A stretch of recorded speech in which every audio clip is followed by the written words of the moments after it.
Well, I just got back from my friend's Kyle Shelby pickup and my gauges came in, so I'm gonna go ahead and unbox those and probably work on them. I want to get this Mustang installed, but I'm really tired. You gotta get on the grind to get stuff done, so let's go ahead and unbox it and show you guys what's in there. Alright, so the first thing that came in here was an installation guide, which is great because I do not know how to install these, so teaching me how to would be awesome.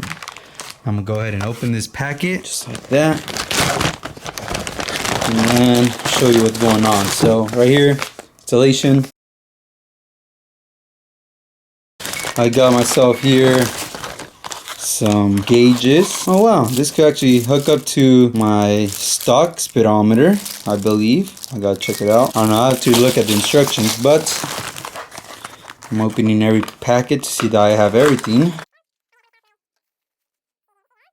Maybe a oil pressure sensor, not sure. Plug-in setup here, probably power, wire, and RPM range, not sure. Some bolts, thermostat.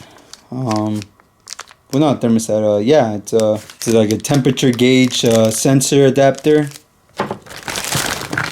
Then right here we got, well, there's a temperature sensor, I guess. Some.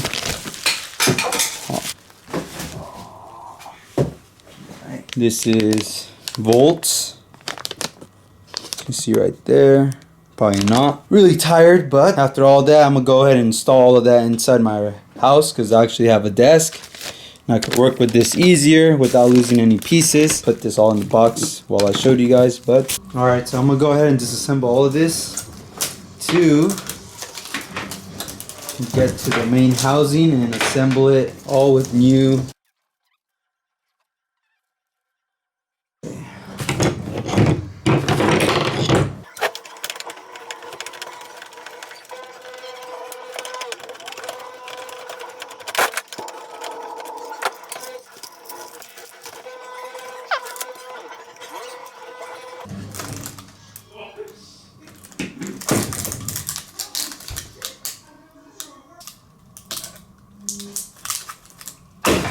There you go.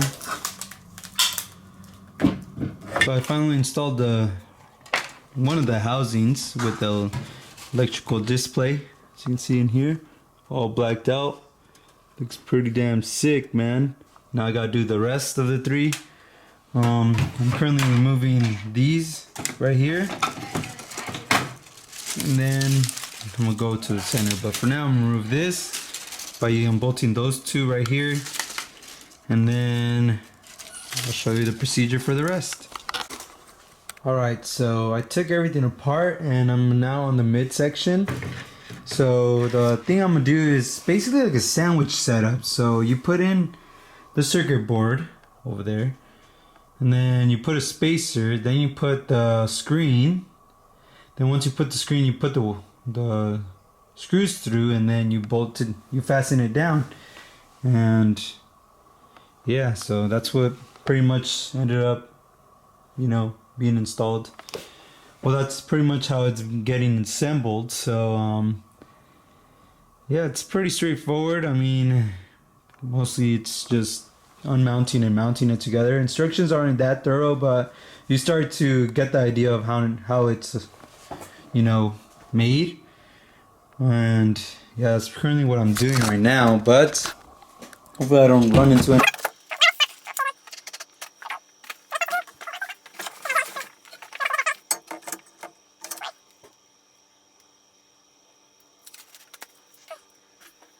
Well, I finally assembled the whole kit. As you can see, it has a smoke lenses, so you can't really see the gauges.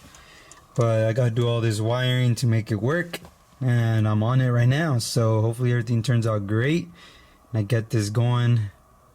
Probably by tomorrow I should finish it. Then I could put the dash in, put my electrical switches on, and make all this happen. Can't wait.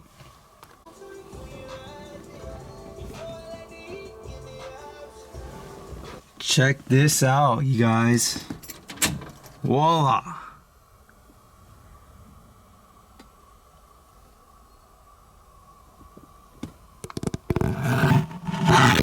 So sick. Still gotta plug in my sensors though. Dude, that's tight. I also added a GPS system to detect this miles per hour that I gain. So yeah, that's a pretty neat setup. It is flashing because it's not detecting any power, but I did it with the key. So as soon as I plug it in, there you go. All right, watch. I'm gonna start a new video, or I'm gonna continue the video. What is going on, you guys? It is continuing the video of the electrical system, but I saved all the tedious work for you guys to not see. So I went ahead and got myself a, let me see. I went ahead and got myself a O'Reilly's adapter to plug in my sensor for my coolant water temperature, and that motherfucker is leaking. God damn it, I gotta fix that. A bunch of water on the floor. Oh, I know. That's because I drained the radiator coolant. Did not expect it to leak, dude. Alright, guys, I guess I gotta fix that. But other than that, though, I did manage to finally install. The first one should be meth. Second one is fans. Third is boost controller. Fourth one is activating the AFI system. And then I got my brake line kit right there. That's smaller because the other one was defective and broke. But everything seems to be on now, and I could go ahead and show you guys. Okay, guys, so now I fixed the thermostat that was leaking. Thermostat sensor, and now it doesn't even work. So great. Now I can't even detect my temperature from my motor, but luckily I have a gas gauge. I'm pretty aggravated inside of me. I know I could just order it later and then swap it out, but I really want to drive this thing this weekend, so that's what I'm gonna be doing. The other thing too is now I'm gonna go ahead and work onto the master cylinder and brake booster. So, and that's the next step for this vehicle. Other than that, the switches and the gauges interior wise is already cleaned up, and it looks pretty damn fresh, as you can see right there. Yeah, now it's to work onto the brake booster, like I said. Then put some diff fluid, mount the wheels on, get the studs on that. We'll bleed the brakes and get this thing on the ground. So